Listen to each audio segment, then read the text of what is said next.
why fund managers can't beat the S&P 500? Because they're sheep. And sheep get slaughtered. The numbers told the story, they always do. Money never sleeps, pal. Because all we care about is getting fucking rich. You connect points I don't even know to look for. The most valuable commodity I know of is information. Public's out there throwing darts at a board sport. I don't throw darts at a board. I bet on sure things. Karma Nation, welcome back. We have just wrapped up week 9 and are heading to week 10 here at the Sports Trading Desk. This week we have Corey Larson and Zach James, and we're going to lead you through the week's games of week 10 and see where we can pick out some plays that are worth siding on. And so real quick, I want to recap how we did this past week and season update. So last week, Core went 4-1. And on the season, we're up about 8 units in the core Sportfolio, which is basically we pick 5 games for the week, 5 sides rather, and that way we can compare it to the Super Contest and compare kind of like the premier market picks of the week and see how we perform against the market. Aggressive, we were up 4 units about, so we're up almost 10 units on the season in aggressive, which I think is pretty impressive considering we had about a 2 to 3 really bad week run between week 2s and 2 and 4, where we were down about 15 to 18 units. So if you stuck with us, we rebounded nicely and hope to carry the momentum through the rest of the season. And as you can probably guess, aggressive is more aggressive, so you're going to have more volatility, ups and downs, so to speak. Blitz Report did really well, 7-4, including the game of the week, which I'm sure we'll get to. I recommended heavily the Panthers versus the Chiefs, Panthers to cover, the over, tease them both, tease the Chiefs with the over, look for the Chiefs on a comeback potentially, hedge both ways. So if you followed all of that, you might have made money and exponentially so.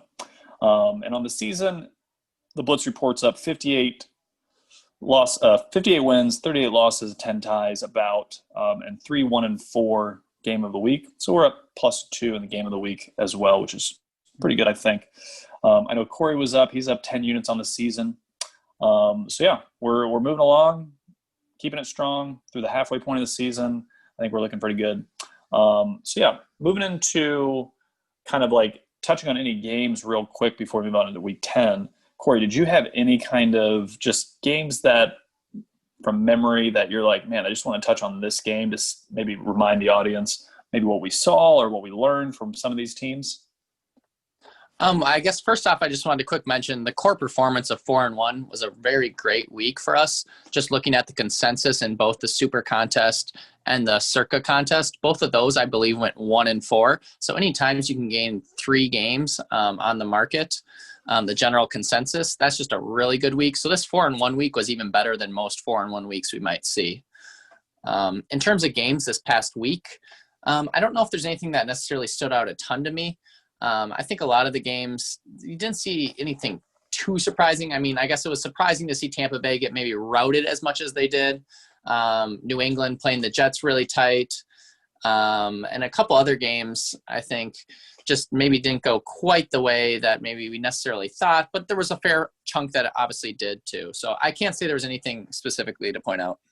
Okay, I have a couple points I wanted to bring up to you. So I rewatched some of the Dolphins Cardinals, most of it actually. And, the Dolphins' first 2 touchdowns were super fluky. So, I mean, they built a 14-7 lead on the road that really kind of set the tone for the rest of the game. That first touchdown was a fumble return, strip sack, what have you, off Kyler Murray. And then, I believe memory serves. And then after Cardinals answered, the next Dolphins touchdown, it was 2nd and 20, and Tua got sacked, but on the sack there was a face mask. So it was going to be 3rd and 30, but it was like a fluke, he just reached up and accidentally grabbed the mask or whatever it was. So that led to another touchdown. So we're looking at 2 very fluke scores, getting an early big lead. And I think that just kind of set the tone for the game to where it's going to be fairly competitive. And obviously, Tua played better than he did versus the Rams. But Murray was really dominant throughout the game. So, if this game was played 10 times, I definitely think Cardinals was probably the right side at 3-4. Once it got to 6, I think that was a definite no-go for me personally. But yeah, I think everything aligned for the Cardinals being the right play. But once you realize, I think their corners were out besides Patrick Peterson. Dolphins to me weren't that impressive. So just FYI, I think that final score is a little misleading. Kudos to Dolphins for getting the win, but I'm not that impressed by it.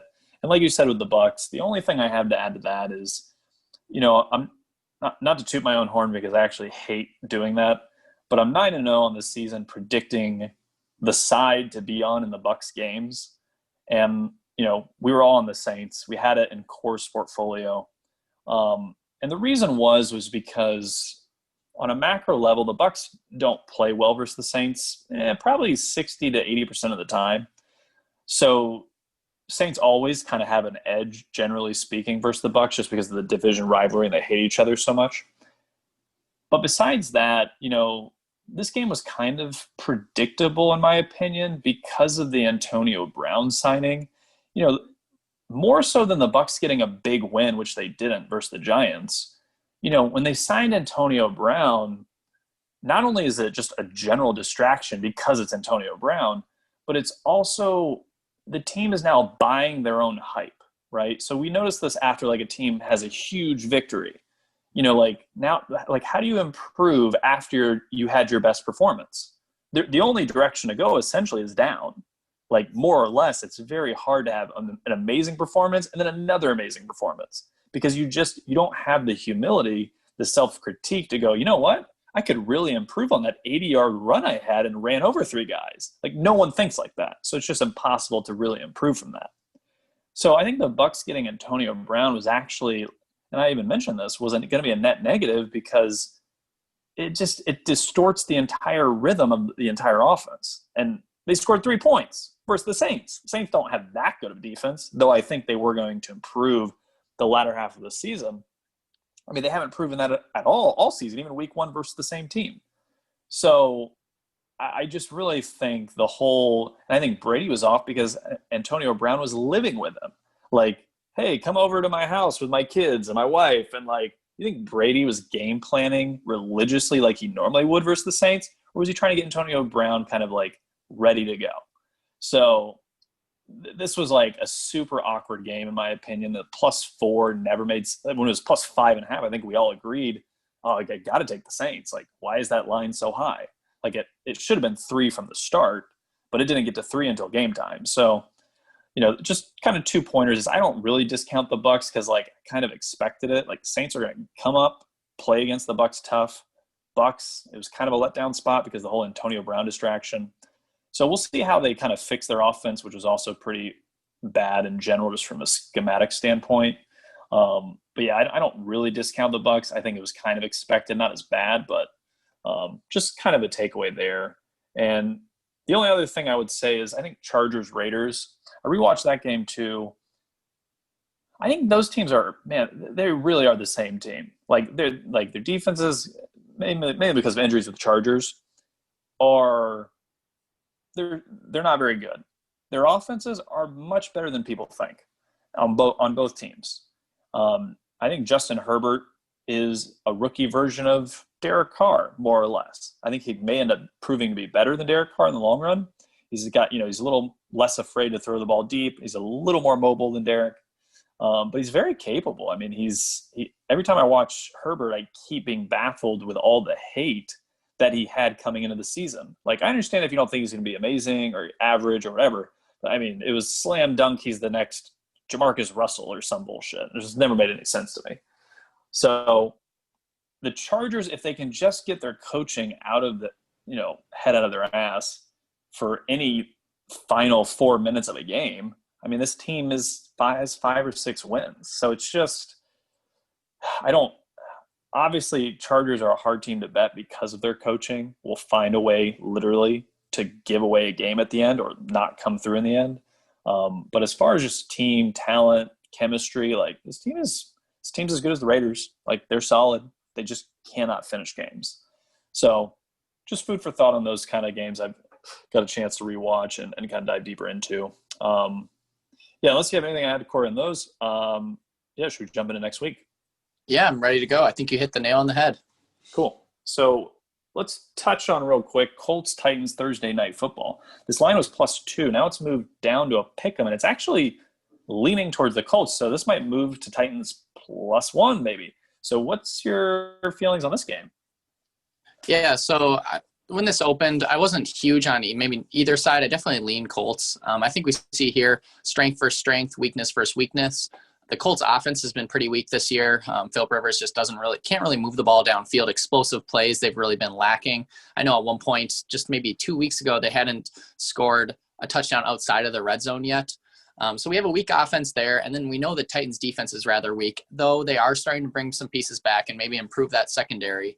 I don't think Adoree Jackson he isn't going to be a go this week, but they did add Desmond King. So we maybe see some improvement there. And then we look at the other side of the ball, and we have a strong Titans offense, which has been moving the ball both via the pass and the run this year, versus a strong Colts defense, which has stopped both the pass and the run pretty well. I think I look at it, and just from a number standpoint, I definitely think the Colts win the statistical kind of technical side of this game. And I think they have the ability. They're only allowing 3.3 yards per rush this season, so they definitely can slow Henry. And I think we saw that even last week. The score maybe didn't show it for a lot of that game, but the Bears-Titans game, the Titans really couldn't get much offense going in that game. Henry had 68 yards, I think, on 18 carries, something like that, 3 yards a carry again. And Tannehill maybe had 150 yards. So in that game, their offense really couldn't get going against the Bears. And I think the Colts have a maybe similar strength, not necessarily the same sort of schematic as the Bears, but I think they do have a similar strength to the Bears defensively. So I think they're going to be able to slow this Tennessee offense and make it a little less explosive, slow this game down. I really like this game, and I actually bet it in a teaser 2 days ago when the number was at 2 and got the Colts up to +8. So that's looking pretty good now. I like that. Yeah, and one thing I'll add is, I think the public's on the Titans. I think 64% of bets or something is on the Titans. So obviously I think this is a sharp movement on the Colts.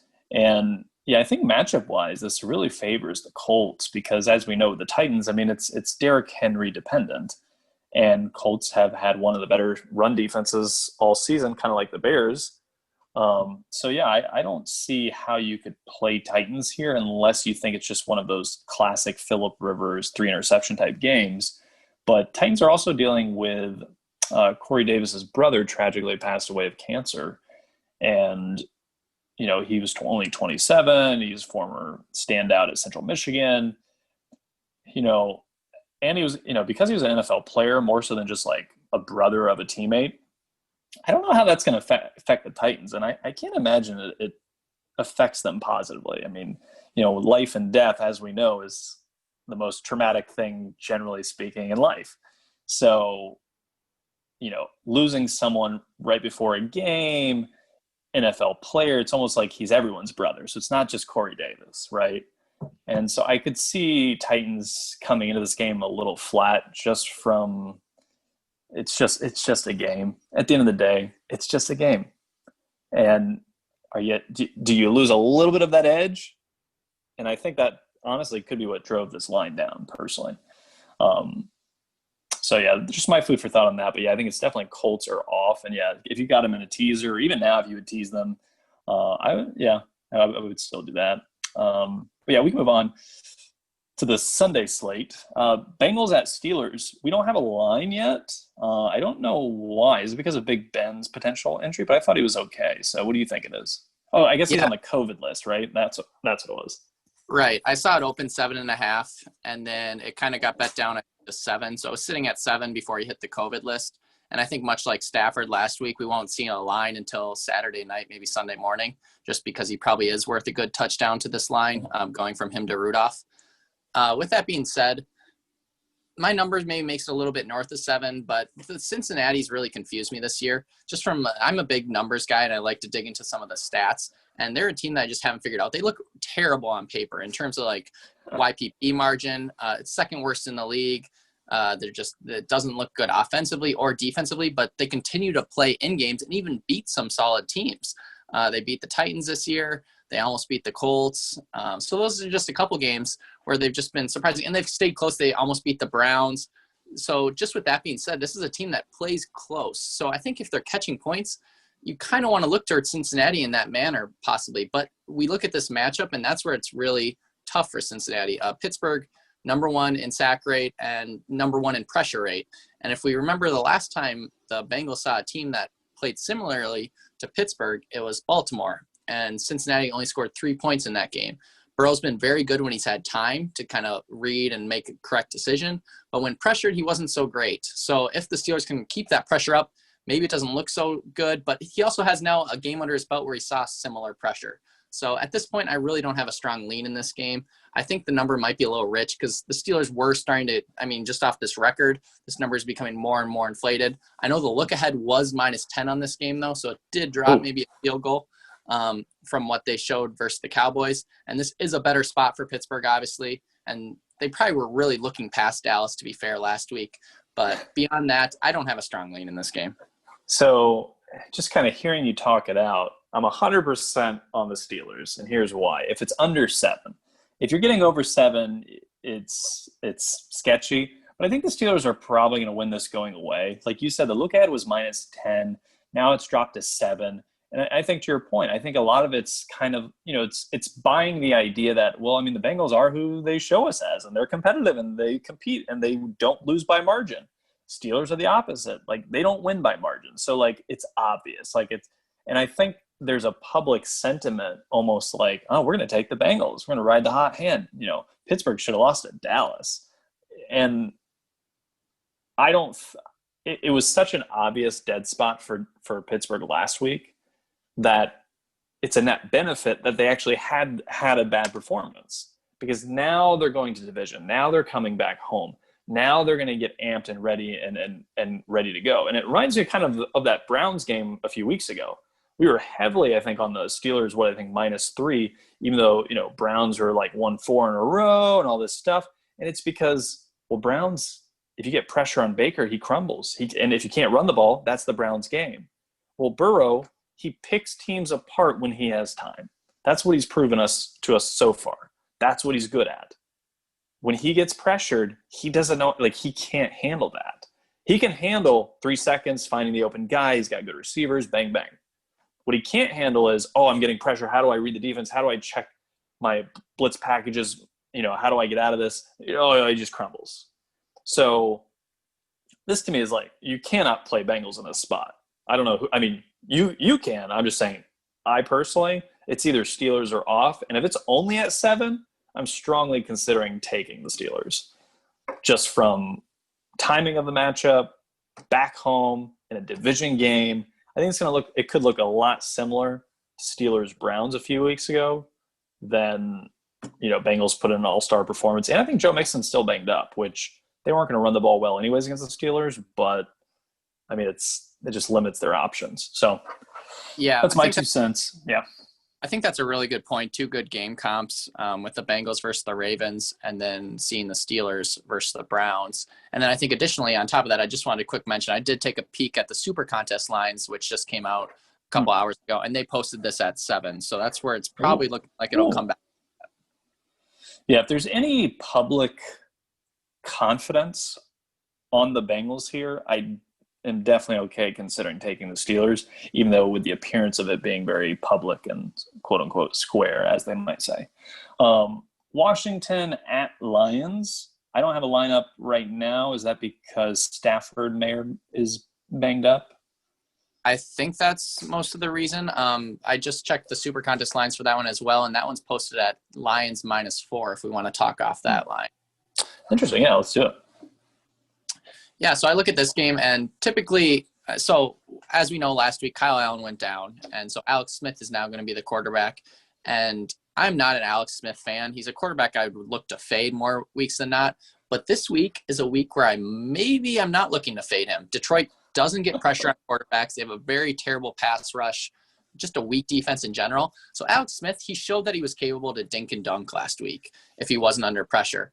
And yes, he still had his turnovers, but I just think that this is a matchup versus Detroit that if they don't absolutely shoot themselves in the foot, that they can keep this close at the very least. This is a strong defense, and Detroit just seems out of sorts at this point. I think if this comes out at 4, I think with Washington, they have the number 1 pass defense, which is how Detroit typically likes to move the ball. So I think they match up pretty well here. I think Alex Smith, this offense can just do just enough to keep this within the number. Wouldn't be surprised maybe if they won this. But I think with all that being said, Detroit just really looks lost to me. And yeah, I think this number is just a little too big. If Washington doesn't go -5 in the turnover battle last week, there's a very good chance they win that game. So that's a very good point. And even last year, I think these teams played when Haskins was quarterback. I know Stafford didn't play, but Washington won. And you bring up a really good point. The difference between the Lions, who we thought were terrible the first 3 weeks, and the Vikings, who we thought were terrible the first 3 weeks, is the Vikings have good coaching. Vikings now have an identity. Vikings know what they're good at and know what they're not good at. Lions haven't a clue about anything. They are completely lost, once again, with terrible coaching, terrible schematics, and who knows if, when, how, why they ever get anything situated, especially now that we're through the half point of the season, which I wanted to bring up on this podcast, is, in my opinion, this is about the time of the year that teams are more or less what they are. Seattle's defense is not going to be top 5 the rest of the season. Now, they may be better, but they're just not very good. And it could be a little adjustment because we didn't have a real preseason, so maybe wait another week or 2 before 100% set on that. But I think, generally speaking, the Lions, maybe they correct some things and get it right the last 3-4 weeks, but I don't see that happening for the next 3 to 4 weeks right now. And so without that, I don't know how you could lay any points versus a team like Washington that has a capable defense and has a capable quarterback who can just, in theory, old Alex Smith, not make mistakes and just kind of find the open guy and dump off passes. So if he's not going to make mistakes, then it's leaving up to Detroit to take advantage, which Detroit hasn't proven they can take advantage all season. So I don't know if I could take Washington personally in this spot. I don't think it's a great spot for them. But yeah, I definitely think you can't take Lions -4. I think that's a reach, a big time reach. yeah, I think this Detroit culture in general is still maybe even that 0-16 culture they've kind of had in the past. They never really broke away from that, to be honest. People thought they maybe were going to this year, maybe were last year, and they just never have. The culture, the coaching, it's just not there in Detroit. Yeah, it's a good point. And that's one thing that it's hard to handicap those type of things. But yeah, is coaching and culture, man. We saw it with the Browns for several years. Is sometimes it doesn't matter the talent. It doesn't matter if you have X, Y, and Z or the matchup. Coaching and culture can kind of put a big asterisk around all of it. So moving on, Texans at Browns. I think you have a strong opinion on this one. Yeah, so it kind of depends where the number's at. I think at 3.5, it becomes a little bit rich. But at 3, I think I like Cleveland here. I think them coming off a bye, we get Texans off a back-to-back road trip coming from Jacksonville now to Cleveland. I think it's just a great spot for Cleveland. I think they're going to get, Myles Garrett, who went out last game, he's coming back healthy. It looks like Teller and Chubb may also both be back. It's sounding like they're both progressing well. They're not going to make a call until later in the week, but it sounds like it's trending towards them playing. I've only heard positive things there. And then I think on top of that, Cleveland, their run game with Chubb and Teller, they were top of the league when they had those two. And even without them, they haven't been that great, but they still can run the ball. And that's where the Texans really struggle. They allow 5.1 yards per rush, which is second worst in the league. And they really can't stop the pass either. This defense isn't very good. And I think we might see some more wind in this game. And if that's the case, this is could be similar to that Cleveland Raiders game, which you maybe will want to be scared of playing Cleveland in that spot. They've now seen, they've had a similar game like that before, some experience behind them, really recent experience. I think that helps. Texans being a dome team. And then I think on top of that, just with that being said, this Cleveland team, I think, can really just move the ball against the Texans, whereas the Texans maybe they're going to lean on the pass more. And I think with that being said, they're not going to be they're not going to be able to move it as well as Cleveland. And they may be without David Johnson this week. I know he's banged up, which I don't think is a huge deal. But, I mean, he is their back who's received most of their carries. So they may be going to Duke Johnson, I believe. So I think with all that being said, I think both these teams are a little bit dysfunctional. But I think Houston, you look at their schedule, they really haven't shown us a whole lot this year. Cleveland's had their spots, and I just think this is one of them. Yeah, no, I get where you're coming from. I personally, it's hard for me to want to trust Cleveland right now. Not that I trust Texans. I probably trust Texans too much. But, Texans at +3 seems around 3.5 seems right. And I do fear it's a similar comp as actually the Browns-Bengals. Is Browns should win. They should cover. They should. It doesn't matter. Browns, Texans have a good enough quarterback. It's going to be close in the end. And then you're sweating it out for one. Will the Browns win it? Maybe. Will they cover over 3? Maybe. And it's kind of why I avoided the Raiders-Chargers game, is I initially really liked the Raiders all week last week. But at the same time, the game flow, I couldn't find a scenario where there was advantage. I honestly thought it was going to come down, it was a coin flip. So there's no edge. So, even though if I chose Raiders, I was right. If I chose Chargers, I was one play away from being right. There's no edge there. There's no edge either way. And that's kind of how this game feels to me. And I know the advantage is the running game and the Browns and the weather and all that. It's just with Deshaun Watson, it just makes me nervous that – and I think Duke Johnson's actually better than David Johnson in this spot, especially because it's a revenge game. He left the Browns on a bad note, so he's definitely going to be hungry to show what he can do. I could just really see this game coming down to a field goal, and that's kind of my hesitancy with it in general. So, but yeah, I don't disagree that if you want to side, that if you took Browns, I'm not going to hate it, but I just worry that the game flow could turn into a field goal game. But next up, Jaguars at Packers. I don't think we need to talk too much about this one. It seems fairly obvious how this is going to go at -13.5. What do you think about this? Yeah, so the Packers are coming off Thursday night, and I think this matchup-wise, Packers should be able to pass the ball all they want versus the Jags. They have the number 3 passing offense, and this is the Jags defense, which ranks 32nd in the league as a passing defense. So they should be able to move the ball. This is another game that might have some wind, though. And we remember the last game that had some wind. We saw what the Vikings did. They slowed the game down. They ran the ball. They were able to move the ball via the run because Green Bay doesn't really have a good run defense. And the one thing that Jacksonville does have going for them this year is they have a decent rushing offense.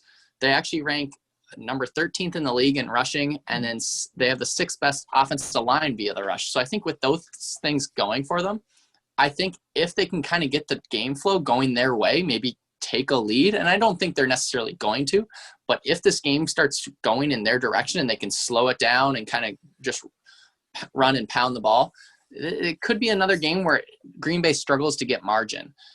If there wasn't the wind in this game, I think Green Bay, can run away with this. And I don't want to say my whole cap's based on the wind, but, Green Bay did struggle to pass the ball versus the Vikings, and I think a lot of it could be attributed to the wind, and the Vikings were able to slow the game down with the running offense. So the Jags are definitely a much weaker Vikings, but you're catching now maybe 13.5 points at them. I still can only probably look to Green Bay in this spot. I haven't seen really much buy signs from Jacksonville. And Luton, he played fine last week, but that was against a very weak Texans defense. And now there's a week of film on him. I just could probably only look towards Green Bay here. Yeah, it seems like playing Jacksonville would be too cute. And, remember, Green Bay can run the ball too. Aaron Jones is going to be back now. So, to me, a similar comp game could be Green Bay Lions from earlier in the season. Is you may get an early Jags playing well up 10, and they still lose by 24. You know what I mean? It's a very hard line to buy because if Jake Luton craps out this game, well, then the Jags have no chance. So just kind of too many variables to me to feel comfortable either way. But yeah, I would probably lean Packers on a tease somehow or something just to be safe. But yeah, Eagles at Giants. So Giants are +3. I want to lead out on this because I feel like I had a strong opinion. Originally I was on Eagles because kind of like a history of teams. Like these division teams have like very long histories of just kind of how they play each other. The last one was really close between Giants and Eagles, which is generally true. There's generally one close one and one blowout that the Eagles crush the Giants. But generally that happens when Eagles are at home. And in this scenario, I wanted to be all over Eagles because Giants are coming off 2 strong games. You know, they had that Monday night versus the Bucs, and they beat the Redskins after, you know, it was pretty close at the end, and they could have lost. I really want to be on the Eagles, but at the same time, I do think Giants have a chance to win this division. And I think the Giants defense is better than people think. And to me, the Giants like kind of are recognizing what they are, like figuring out what they are. And I'm not sure if the Eagles are quite there yet. So Eagles have more talent, maybe the better coach, maybe. I feel like taking the Eagles here is so obvious for the obviously wrong reasons that going to the well one more time with the Giants might be the right play. So talk me off it. So I don't have a lean really either way here at this point. I think this is a game, I mean, like you said, the Giants are looking better and better, I think, each week. Maybe just the more Judge kind of gets to establish his stuff. This team is trending upwards, whereas I think Philadelphia, it's tricky. We really haven't seen anything from Philadelphia consistently. I think people keep going, we expect Philadelphia to be better, we expect them to be better, and they just haven't put together a great game yet. Even against Dallas, that was very trashy. So I think with that being said, like, I think, again, people are expecting, like, hey, this Philly team's coming off a bye. They're going to put together the preseason expectation from them. And I'm just not there yet. I think both teams have advantages defensively. So I think with that being said, I'd maybe want to look at the Giants. If you can catch 3.5, they're going to have to utilize that short pass game because the Eagles do have a really strong defensive line. But that's something they've done before with Daniel Jones. I just don't want him sitting back in that pocket too long. Don't want to see turnovers from him. So they would have to really, I would want to know they're utilizing that part of their game. And I think they probably will. Now, Philadelphia does get a little bit healthier off this bye, so they have that going for them too. But I think this is a game of like expectation, what Philly might become with this line being set where it is. Interesting. Yeah, it's if it was +4, I think I would really like Giants. This line is, to me, just about right. I think Eagles find a way to win this game because that's just what happens here between these teams. So the 3 are really just don't have much margin for error in that scenario. So that's why I'd probably just end up being off this game. But, yeah. Bucs at Panthers. Panthers are +5. I think this line was all the way up to 6 or 7 previously. Just to lead out on it. So I'm 9-0 picking Bucs sides. And, you know, maybe I'll flip, but I don't think I will. I think I'm on the Bucs here, and I think it's fairly simple. The initial reasons why is obviously, you know, Bucs are coming off that stomping by the Saints. Now it's another division game, so it's not one of those double-headed, you know, letdown spots where, you know, you have a letdown and you think you're going to bounce back, but you're still, you know, still in a funk. I think Bucs know they should have bet, and I think they know why they should have bet. And so I wouldn't be surprised if Panthers get smacked here. Because one thing, and it's hard to do this because I don't like advocating playing Nostradamus, but the Panthers have not had a complete shit performance yet this year, and they're not good enough of a defense to not have that performance, if that makes sense. So, like, Panthers are not a 10-win team. Like, they should have bad performances. Their defense is not good enough talent-wise to sustain the level of performance that they have. And when they do perform badly, their offense bails them out. And so that's where I think those two things collide in this game. Is I think Bucs offense gets together, defense gets it together, and by end of the score, you know, you could see a similar game as Bucs Raiders, 40-25, or, you know, something like that. And with Christian McCaffrey not playing this game, I think that's also a letdown. I think the team, you know, they got CMC back. They played the Chiefs tough. He was awesome. Oh, shit, now he's out again. now they have to go back home after being on the road to KC. And, like, they almost beat KC and the world champions. Like, I don't know, just like a little bit of a letdown.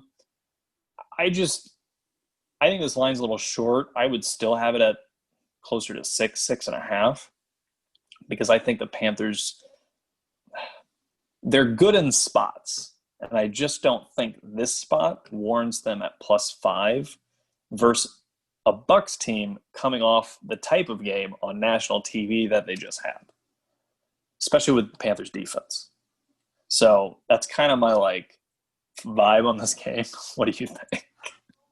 Well, I'd like to first off say that I just bet the house on Bucs -5, knowing that you've never lost. So we'll see how that goes. Just kidding.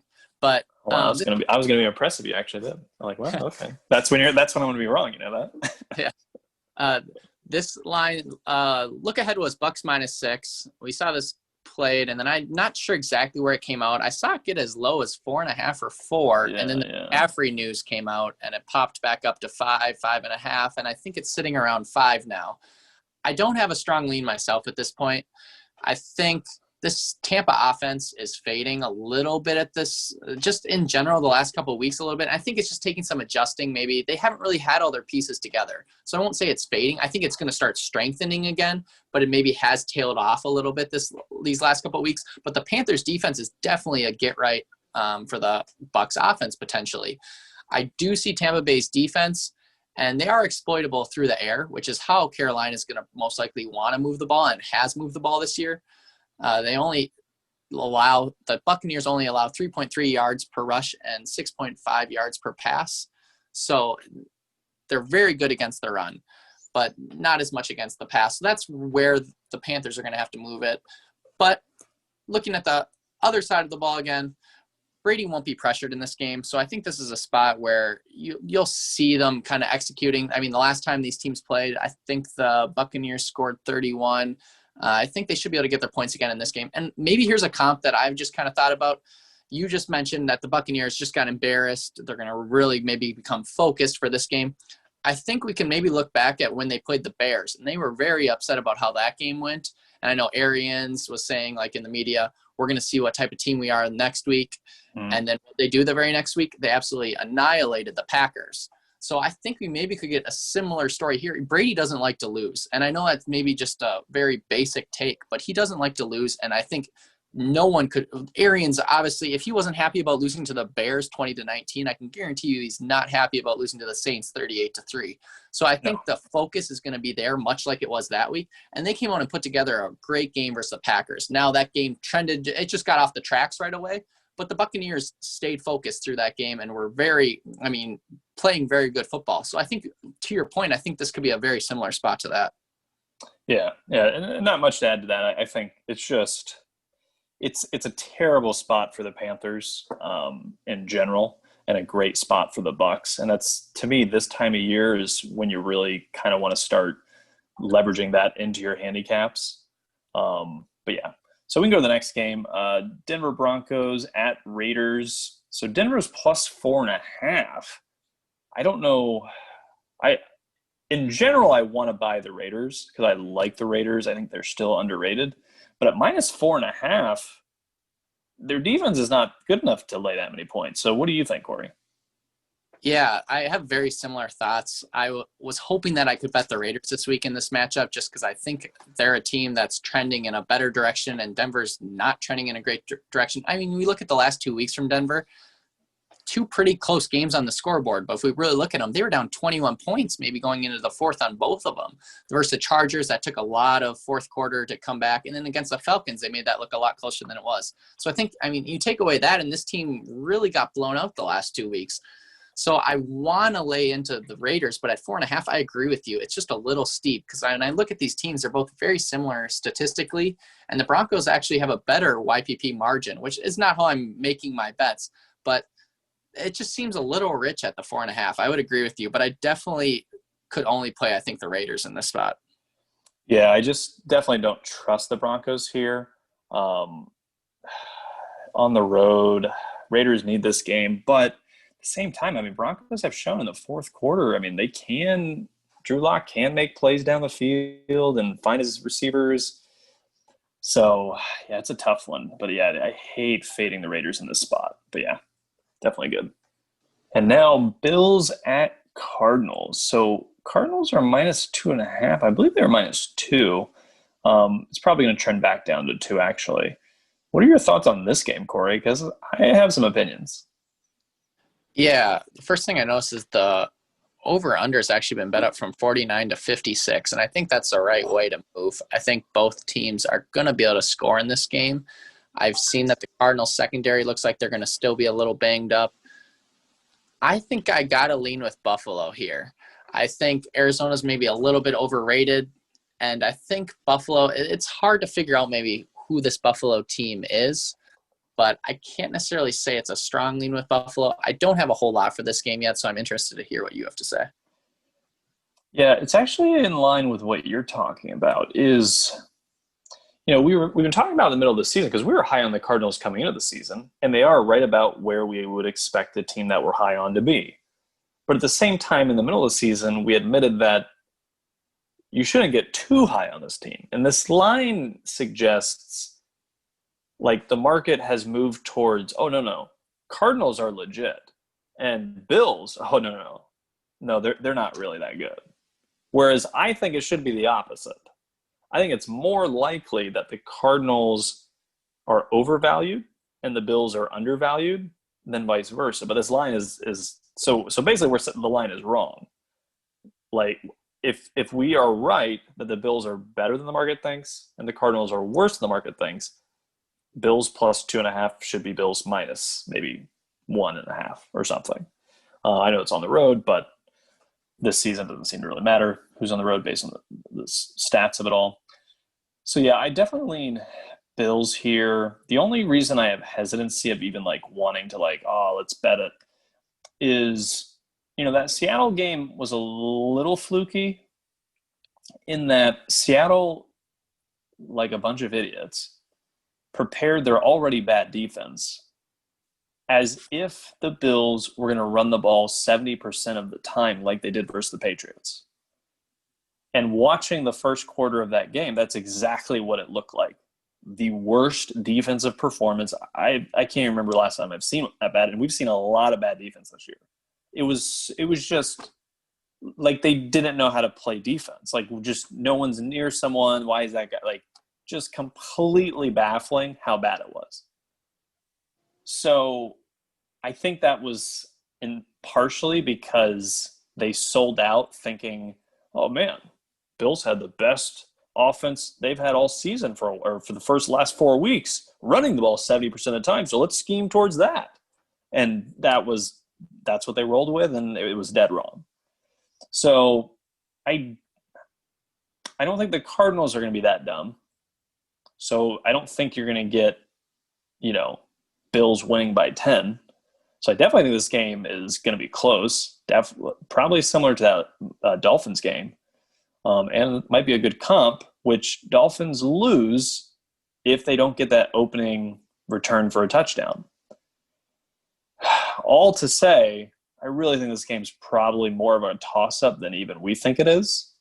So it's going to be very hard to take either team under a field goal. But if you're live betting it, yeah, if you can get either team +4, +6 especially, +7, I think you have to take it. It's just just have to take it. It's great value. So yeah, so it sounds like you like the Bills in a teaser possibly, right? Oh, for sure. Yeah, I would have no problem taking the teaser. Yeah, I'm in agreement with you. I think this could be a game where whoever gets the ball last kind of wins the game because I think both offenses should see some success here, much like we saw in Buffalo last week. Yeah, and just the market moving the line, almost 7 points. I mean, I think that's a fairly huge indicator of where everyone thinks this game's headed. Right. So next up, Seahawks at Rams. Seahawks are +2. So the market's really turned on them after that Bills shellacking. What do you think? So I'm leaning Rams here early. If there's any spot that I want to bet McVay, it's probably with extra time early in the season, things like that. Because I think he's probably one of the 5 coaches I would like in terms of just game planning, schematically, things like that, just with extra time. And I don't trust the Seattle defense to really stop anyone. and I think it'll struggle really hard maybe with a very well game-planned Rams offense. I think the Rams can move the ball both via the pass and the run. Obviously, they kind of are built on kind of the play action for Goff, get the ball out quick. But I don't think Seattle's going to get that pressure on Goff that we've seen him maybe struggle in some other spots. Seattle is a team that isn't a team that's really got much pressure. Rams, as I mentioned, are coming off a bye. And then Seattle, this is a back-to-back road spot where they just traveled all the way to Buffalo, and now they're coming back to Los Angeles. So I look at this, and I think this line, it probably makes sense where it's at. I think I'm going to be leaning towards the Rams. I think I've heard some things from Seattle's coaching staff. I think Carroll and maybe a defensive coordinator just admitting this, like, they need to find themselves. This defense is lost. And that's really no surprise when they just let up 44 points to the Bills. But I just don't know if they have a lot of like faith in their defense right now at all. And it sounded more like just sad, kind of like desperate in what they were saying. Not like, we're going to do it in this bye week. We're going to do it this week, not their bye week, but going to figure it out. Like, this is our week. We're going to knock it down. But it sounds more like, I don't know what we're going to do. So that's why I look towards the spot. Yeah. I mean, I can't disagree. Oh man, it's tough. This is really division week central, I feel like, almost. I agree with everything you said. And at 55.5 points, I mean, it's right. It's going to be a lot of points. The macro theme we had on Seattle last year that seems fairly accurate this year is you cannot fade Russell Wilson when he's getting points, and you cannot take Seattle when you're giving up points. And it seems like if it's at 2, I mean, especially a Russell Wilson type team, comeback, whatever you want to call it, it's just that -2, I feel like it's going to be the worst feeling in the world when Russell Wilson has the ball and you're up, 4? Like, whatever it is, it's going to be like, Russell Wilson's going to win this game right now, isn't he? Like, he's going to cover right now, isn't he? And I think that's what this game is. So I agree with everything you said. It's just, I have more confidence that if I had to take one or the other, like, I like comparing games. I'd probably take Bills over Seattle or the Rams because I trust Arizona to play bad more than I trust the Bills to play bad, Seahawks, or the Rams, if that makes sense. So it's just kind of giving where my head's at with those two games. It's just like fading Russell on a rebound division game. Like, he's going to score 30 points. It's going to be close. It's going to come down to the final drive or overtime. Do you want to bet against Russell Wilson? You know what I mean? Like, that's just what this feels like. And Rams may be the right side. Rams may play better the whole game, but that's just kind of how I'm seeing this game play out. And I think every season it's pretty close, more often than not. Right. Next game, 49ers at Saints. Saints -9, obviously coming off that huge win versus the Bucs, getting 2-0 on the season against division rival. 49ers got stomped going across the country, playing the Saints with, a bunch of backups more or less, but the receiver crew is now healthy. So what do you think about this game? Yeah, so this is a game where I've been one saying, like, haven't been impressed by the Saints. And obviously last week was a very impressive performance, and maybe the credit is due because Breeze has just been without Michael Thomas for a lot of the year, and he definitely helps both their passing and running game, just creating separation, bringing more eyes to him. He's one of the best 5 receivers in the game, and I think Breeze has also been without Emmanuel Sanders for, I think, the past couple of weeks. So he finally got his weapons back last week, and they looked good versus a good defense. And obviously the spot was there, all of that. But this San Fran defense is pretty beat up.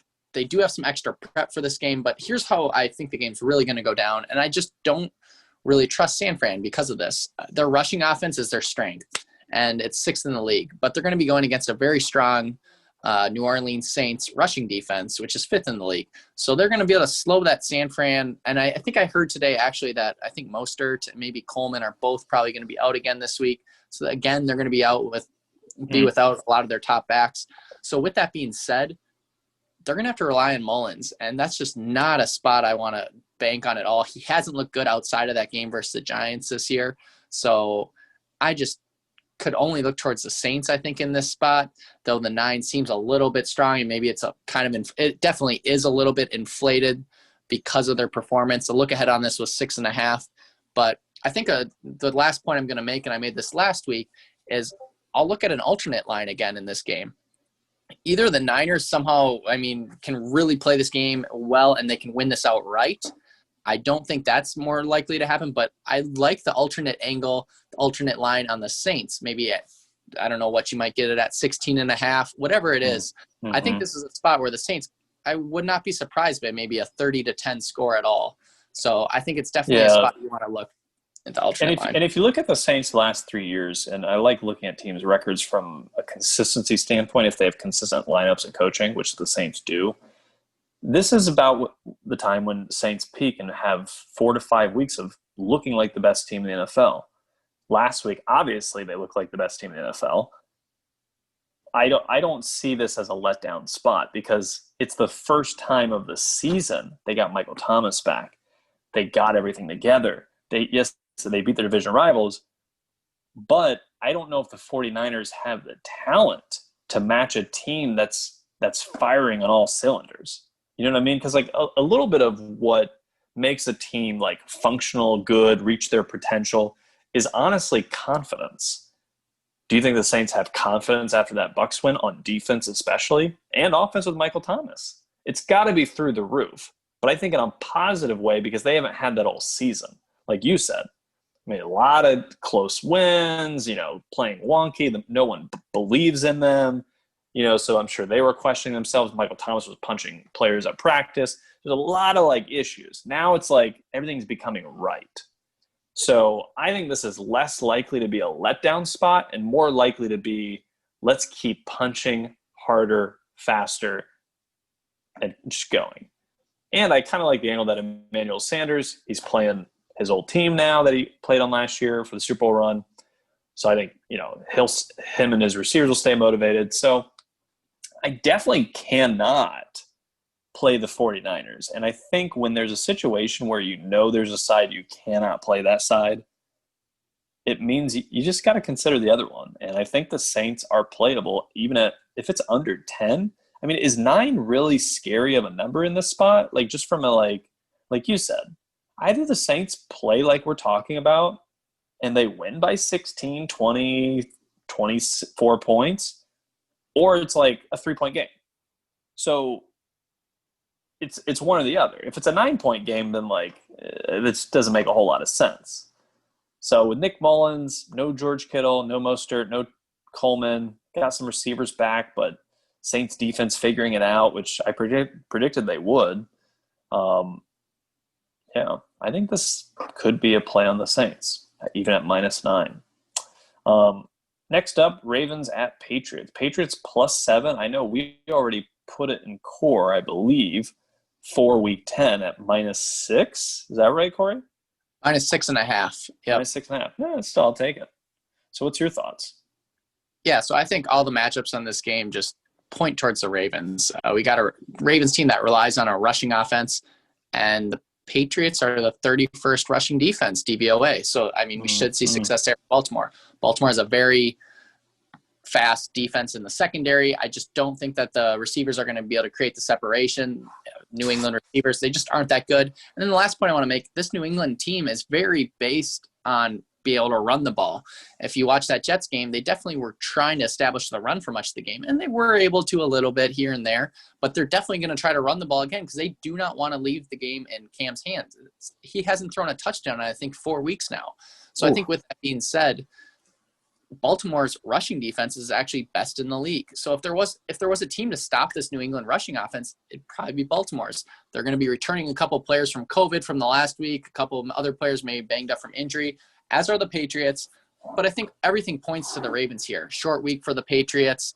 Yes, Bill Belichick had his first look at Lamar, and I know there's that angle to this game, but I think there's just a huge talent gap here. And I think if this was if you didn't see the New England Patriots name on this team, the Ravens would be favored by 11 in this game. I have no doubt in my mind, I think, on that. We've seen the Ravens favored by 2 touchdowns versus, Washington earlier this year. And at this point, yes, I'm taking the Patriots all day to probably still beat Washington, but they're not a touchdown better right now, probably. So it just seems like I think you've convinced me because, and that's a great point, is we actually, when we flirted with taking the Jets last week versus the Patriots, which would have been a very sharp pick, it was based on the premise of, if you strip away the names of these two teams, are we sure the Patriots are actually better than the Jets? So just strip away the name. They're not called the Jets. They're not called the Patriots. It's called the green team and the purple team. Who's actually even that much better? Or the Patriots, what were they, 10 points favorites at one point? Yeah. 10 points better than Flacco can still throw it. All his receivers were healthy for the first time all season. That's huge. They can stop the run. There are positives. That's not a 10. This team's going to lose by 10 every time. That's not that team. Obviously, Adam Gase kind of sucks, and Bill Belichick's a genius. But besides that, those teams, talent-wise, are pretty not far off. So to that point, the difference with this game is there's no Adam Gase. It's John Harbaugh. So the coaching edge either way is pretty mitigated. So really it's coming down to scheme and talent. And as we saw last year, what did the Ravens do to a much better Patriots defense? Destroyed them at will. And this year, obviously, Ravens' offense is not as strong. But Patriots defense, without the name of Patriots, this team as a whole is fairly bad. They're below average. So, yeah, I think you're right, especially that under the 7, man. Yeah, I think you just got to take Ravens and anything can happen. Bill Belichick can be a genius. Lamar Jackson can get stopped. But like we saw kind of with the Colts is if you can't put the Ravens away like the Titans did in the playoffs or the Chiefs can do, if you let them hang around, it's only a matter of time before they kind of explode and kind of push that lead up 7, 10, 14 points. I think it's definitely Ravens. Definitely can't take Patriots here. Next up, Chargers at Dolphins. Dolphins -2 heading back home from the West Coast. Chargers heading east. What are your thoughts on this game? Yeah, so I know a lot of sharps I'm hearing are on the Chargers, and I can't get there yet. I don't have a strong really lean either way. Chargers, statistically, these teams look fairly equal. The Chargers probably even look better, I would say. And obviously, Chargers are probably getting thrown in the dumps a little bit just because they keep blowing leads, kind of losing close games, whereas the Dolphins now have won 2 very deceiving games, as we mentioned earlier in the pod, that they statistically definitely lost both those games, but it was a couple of fluke, not fluke, but defensive touchdowns, special team touchdowns that really separated those games and won those games for the Dolphins. So I think with that being said, it's a tricky game, but here's what's holding me off Miami. It's just Lynn is a bad coach. And he's bottom 3, bottom 2, maybe the worst coach in the league. Patricia. And Gase. So, I'd say he's bottom 3 in the league right now. And with that being said, I think Flores is doing a good job in Miami. He has the players playing hard. I'm just worried. The Chargers still, yes, they played hard last week, but the Flores Lynn, I'm not saying Flores is top notch, but definitely a lot better than Lynn. And I think with that being said, it just scares me to try to take the Chargers. They just keep finding ways to lose. And this Dolphins team is definitely, they might be fat and happy, but they're definitely motivated and really loving playing football right now, whereas the Chargers may be a little deflated at this point. That's a good point. That was kind of my Saints point. I think you summed it up better. Is just, they're excited to play football. It's less overconfident and more we finally figured out how to play, how to win, right? But the thing is I've seen is Chargers cannot finish games. So the +2 I'm not in love with. Really is going to suck. But I do think Chargers are going to win this straight up. And part of the reason is fading Tua. I think he's now becoming overrated now that he won a big game and he won his first game doing nothing. But like I said, his wins have been a little fluky so far. Defensive scores, getting bailed out by penalties. He loses Preston Williams for this game. His running backs are still banged up. Chargers, had leads. All these games that the Chargers have lost, unlike other teams, they've been competitive. They've been winning. They've been winning late. It's just the last 5 minutes, right, or the last 8 minutes of the game. I don't buy Tua in this spot to be that guy yet. So if it's going to go down the same way all these other Chargers games goes, right? Chargers playing decent for the first 3 quarters, and then what happens in the fourth quarter? I'm not buying Tua coming through in the clutch in this spot. So that's kind of the way I'm looking at this game, which is why I would definitely not take Dolphins and would consider taking even +2, because I do think Chargers win this straight up, personally. It's not going to be pretty, maybe not be easy. Or if Chargers get a big lead, I think this is the game where Dolphins don't come back. Like if Chargers get up 21-3 type game, I think Chargers are going to dominate and be like, well, man, Tua really sucks. Bring Fitzpatrick back in. Like I think that's a possibility.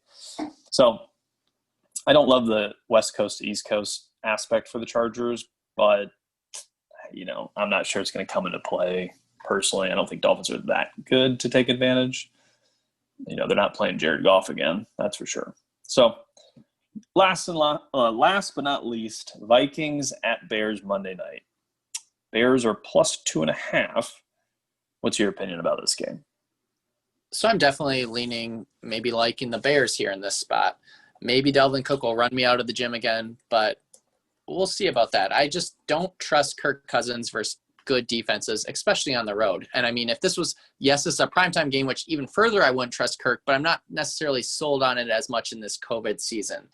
But with that being said, this Vikings team look at their wins versus the Texans, versus the Packers, versus the Lions. Those are 3 bottom 10 defenses at this point. They were able to play the Seahawks close, but another bottom 10 defense this season. They were able to play the Titans close, but that's another fringe bottom 10 defense this season. Like the teams that were able to play close have been pretty poor defenses. They haven't seen a defense that really can get at Kirk, and that's when we see Kirk at his worst. And I think this defense, as we saw last week versus Derrick Henry and the Titans rushing offense, one of the best in the league. Vikings even better, I will say, but they were able to slow him down and put the game more so on Tannehill. And if this game goes on Kirk's shoulders, I just don't love it. The Vikings do look like the better team. Statistically, they're definitely trending in a much better direction.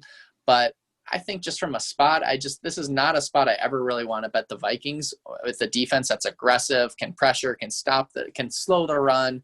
I think this would just be a different look for the Vikings. So I look towards the Bears here in this spot. Yeah, that's a great point. I'll make a couple other points. Bears have actually played really well overall, at least competitively, on primetime games this season. And to your point, Bears have probably the best cornerback duo in the league. So that's going to mitigate Adam Thielen and the rookie Jefferson, which for a team that can already stifle Dalvin Cook, I mean, that really doesn't leave a whole lot of options. So, at best, I think this is a Saints-Bears game. That's at best. So, I mean, that game went to OT. So just from a pure matchup position, to me, Bears are the better matchup. And the timing, to me, is also Bears. Bears are obviously buy low. Vikings are now buy high. Sell high. But Vikings are not talent-wise that good, especially on defense, or dynamic enough on offense to really be a team that, you're going to buy the Vikings every week. They're going to win every week. Like they're not good enough to actually be that type of team. So, and the Bears have shown throughout the season, they've laid some duds, but they won close games. They beat the Bucs, they went to Carolina, they beat the Panthers, came back versus the Falcons and Lions. So they've put in good performances. They competed versus the Saints. They only lost by 7 to the Titans. So it's not like the Bears suck. It's just the Bears media and mentality is all, negative, and they suck, and Matt Nagy sucks. And even if they do, but the team and the defense are competitive. They're in every game. They're right there. So, I mean, to me, this is kind of like the no-brainer play of the week is I think Bears are the play. Cousins going to struggle, and Bears should win this even with a bad offense is we saw it last year. I think it's going to happen again this year, maybe even, hopefully even easier. So yeah, I'm definitely on Bears. I think it should be even or Bears -1 even. So that's all I got for this week. What about you, Corey? Anything else you wanted to finish up on?